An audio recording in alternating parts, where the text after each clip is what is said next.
Yun, tingnan natin yung timing belt. Pero bago niya matanggal natin ang timing cover, so unahin natin yung tapadira. Pagkatapos na mamove natin yung tapadira, dito naman tayo sa propeller fan mga idol. Ating makikita.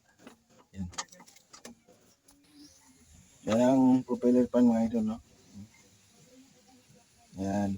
Yung 4 na bolt na yan. Tanggalin natin yan, yung 4 na bolt.